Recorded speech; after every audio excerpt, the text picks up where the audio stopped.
Here to join us and assess all of this, John Daniel Davidson is on the phone. He's the senior editor over at the Federalist. John, good to have you back with us, sir. Hey, thanks for having me. All right, so I got to say, I don't know if you feel this way, but I thought JD Vance maintained his composure in an environment where I would not have been able to do that. Oh, absolutely. He's very good at that. Every time he goes on one of these shows, he just puts on a master class in how to deal with the corporate media, how not to accept their premises of their sort of loaded questions, and it really gives substantive responses to their talking points. Yeah, for sure. And so he did well on the economy.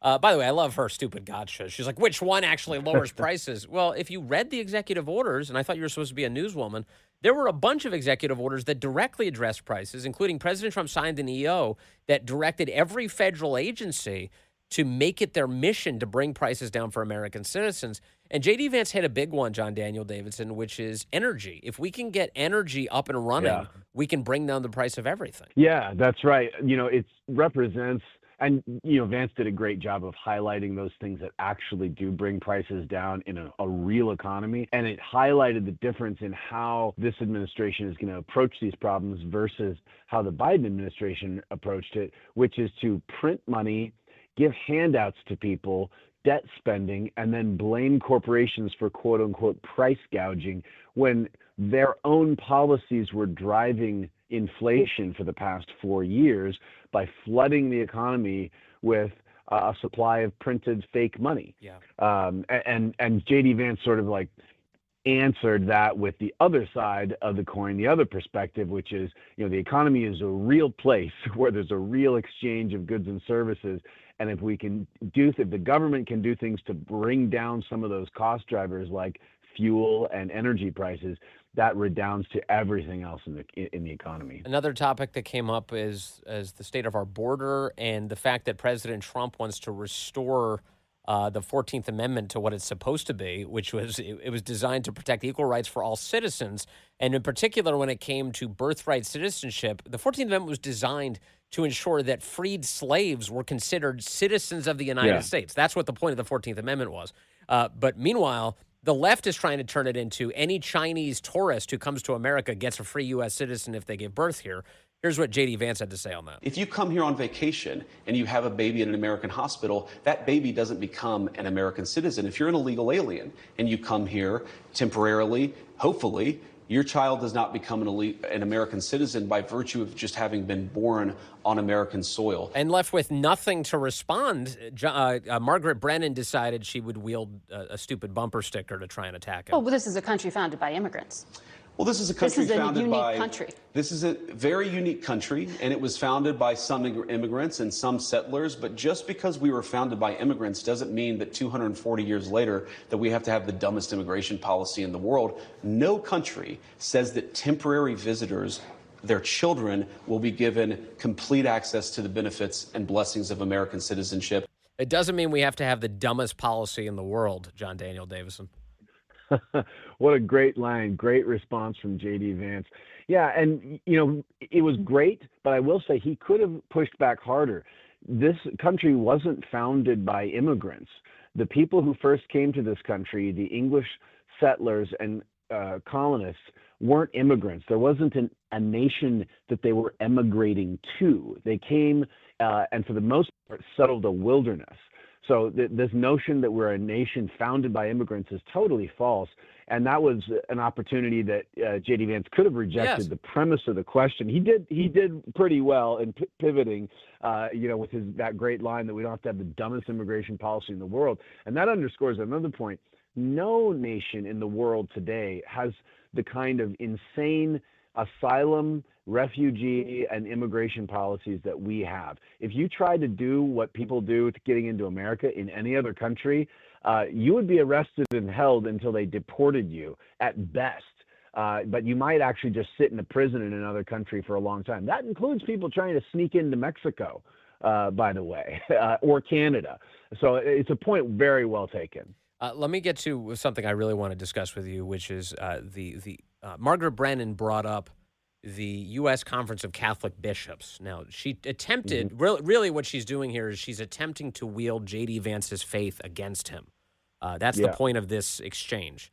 But I thought J.D. Vance handled himself very well and was able to level some real criticisms at Catholic bishops in the United States, and in particular, by inference, Catholic Charities. Take a listen to this exchange. Yeah. The U.S. Conference of Catholic Bishops this week condemned some of the executive orders signed by President Trump, specifically those allowing immigration and customs enforcement to enter churches and to enter schools. Do you personally support the idea of conducting a raid or enforcement action in a church service, at a school? Well, let me address this. Of course, if you have a person who is convicted of a violent crime, whether they're an illegal immigrant or a non-illegal immigrant, you have to go and get that person to protect the public safety. That's not unique to immigration.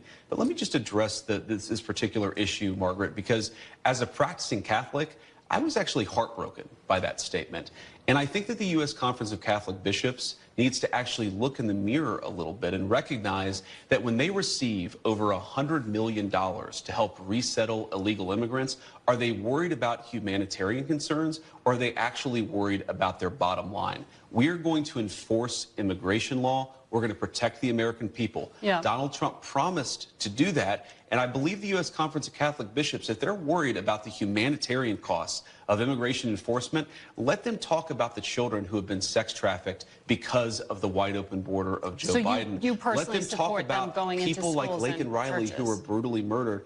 I support us doing law enforcement against violent criminals, whether they're illegal immigrants or anybody else, in a way that keeps us safe. What'd you think of that exchange, John Daniel Davidson? Yeah, that was great. Another very good and substantive response. It doesn't accept the premise that the Trump administration is going to sort of send armed agents swarming into schools. There was another great response to a similar question by Stephen Miller, who said, if ICE right now, which right now ICE is going after violent criminals, sort of the worst of the worst that have been just, let slide by the Biden administration. If ICE is going into a school right now to make an arrest, that means that they're prioritizing the safety of those school children, right? That means that there is some adult in that school who's a violent criminal with deportation orders that needs to be apprehended. The Biden administration wouldn't do it. The Trump administration has said, we're going to do it. We're going to enforce our laws. So it's a great point that can't be emphasized enough, that what's happening here with the enforcement is for the safety and protection of American citizens, and yes, including school children, if one of these violent criminal aliens happens to be in a school. But this point that she attempted to make, Margaret Brennan attempted to make, which is, the Catholic bishops are condemning these executive orders to get control of the migrant crisis, the alien crisis in the country. JD Vance pointed to something that is very real, which is that Catholic Charities has taken in hundreds of millions of dollars of federal taxpayer money, and quite unfortunately has served as kind of the last several 100-mile delivery system for an awful human trafficking arrangement. And look, I this is near and dear to me as a Catholic, for one, but also as a guy who really does support so much of the other work that Catholic Charities does. But in particular, this mission of helping enable this system of exploitation and bringing in illegal foreign nationals into the country, this is an atrocity. Yeah, it's a huge problem. And look, I say this too as a Catholic, it's a scandal. And J.D. Vance could have been a lot meaner to the Catholic bishops, who for the most part are totally out of touch with where ordinary Catholics are on this issue. They like to talk about immigration because it's not controversial. They don't get called bad names in the press. And so that's why they talk about it 10 times more than they talk about other moral issues like abortion or gay marriage. And it's a grift. As you mentioned, it's a giant grift, not just for Catholic Charities, but for other Christian aid organizations that are involved, as you say, in the last leg of the pipeline that's controlled by these cartels. People think that trafficking stops at the border. It doesn't. Every person who crosses the border is being trafficked, and many of them are having to send remittances back to their home country, not just to their families, but to the cartels who have all their information, because they don't get to cross the border until they give all their information to the smuggling organizations that work for the cartels. And so they're basically debt slaves when they get here, and we Yes. don't talk about that enough. And so the Catholic Charities and other Christian immigration and migration NGOs are part of it, and it's a massive, massive scandal that needs to be called out in as forceful terms as possible. Yes, and they're not alone. There's a bunch of them. They're the most well known among them. But this is something I'm a little surprised that we haven't yet seen an executive order. Perhaps I missed it. There have been hundreds defunding these NGOs, which I do feel like is likely to come in the near term from President Trump.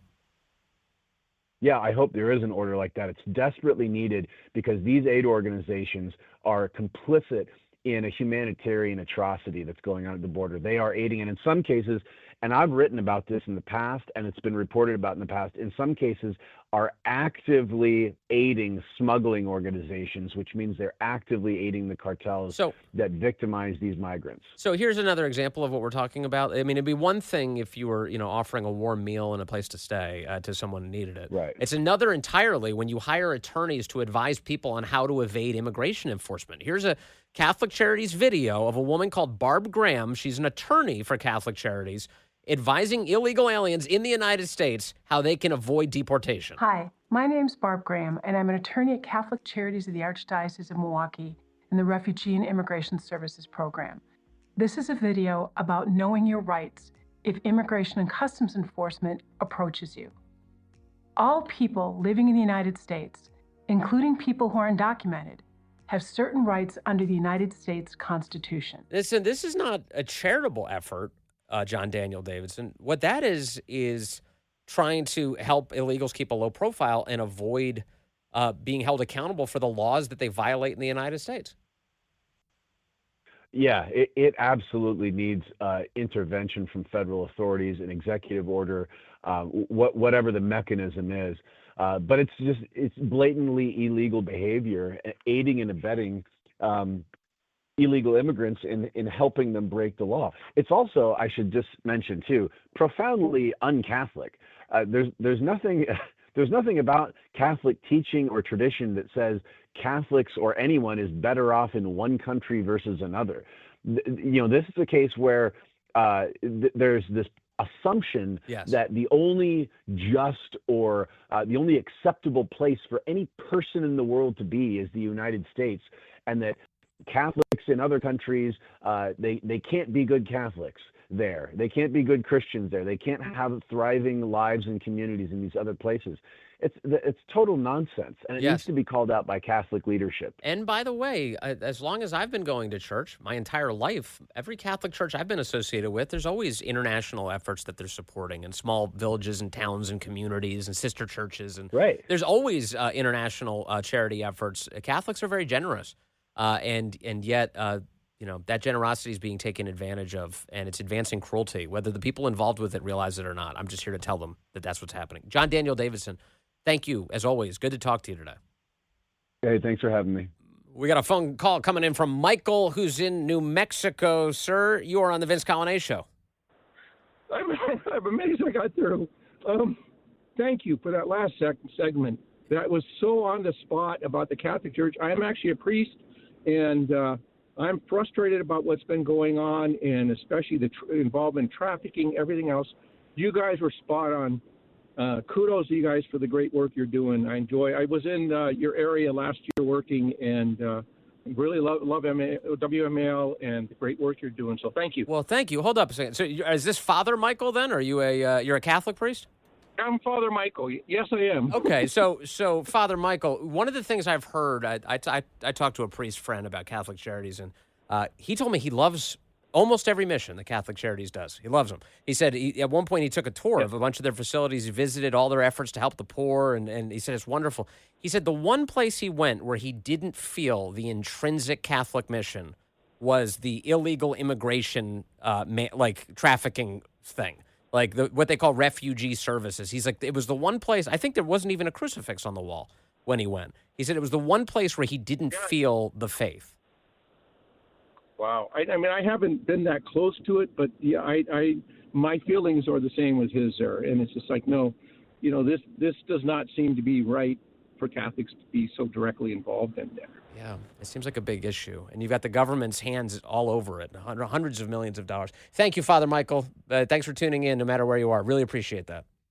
Thanks for taking my call. You're doing a great job, and God bless you all. God bless you. There he is. Father Michael, sometimes here, mostly in New Mexico. Glad he called in today.